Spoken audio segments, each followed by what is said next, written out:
Hello നമസ്കാരം. നമ്മളിപ്പോൾ ഉള്ളത് ഒരു പച്ചപ്പ് വിരിഞ്ഞിരിക്കുന്ന നല്ലൊരു അടിപൊളി വയൽ പ്രദേശത്താട്ടോ. അപ്പോൾ നമ്മളന്നത്തെ ഗസ്റ്റ് പറഞ്ഞാൽ ലിജാസ് കൊലോത്ത് എന്ന ഒരാളാണ്. അപ്പോൾ ഞാൻ ഇന്നലെ വിളിച്ചപ്പോൾ ഇവിടെ വയൽ പ്രദേശത്ത് എവിടെ ഉണ്ട് നമുക്കൊരു പുള്ളിക്കാരൻ പറഞ്ഞിട്ടുണ്ട്. അപ്പോൾ നമ്മൾ പുള്ളിക്കാരൻ തിരഞ്ഞ് നടക്കുകയാണ്. നമുക്ക് മുപ്പരെ കണ്ട് കിട്ടിയാൽ നമുക്കൊരു പാട്ട് മുപ്പരെ കൊണ്ട് പാടിപ്പിക്കാം.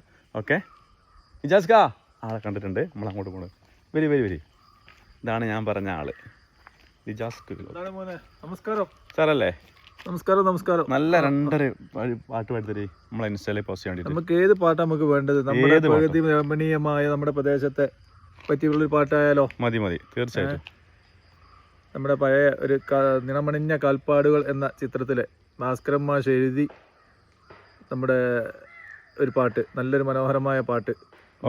എം.എസ്. ബാബുരാജ് സംഗീതം പകർന്ന് പി.ബി. ശ്രീനിവാസ് ആലപിച്ച നല്ലൊരു മനോഹരമായ പ്രകൃതി ഭംഗിയെ കുറിച്ചുള്ള നല്ലൊരു പാട്ട്. ഓക്കെ, അടിപൊളി, പാടിക്കോളൂ.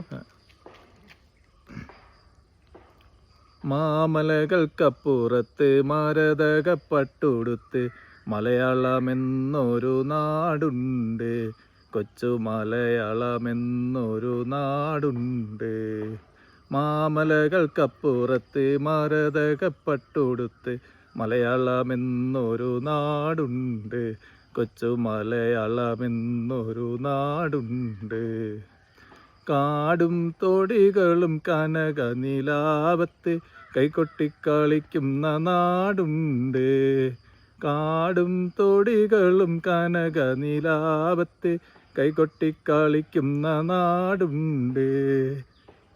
അപ്പം അടിപൊളി സാറേ. ജാസ്ക, thank you. Bye bye. Okay, ശരി.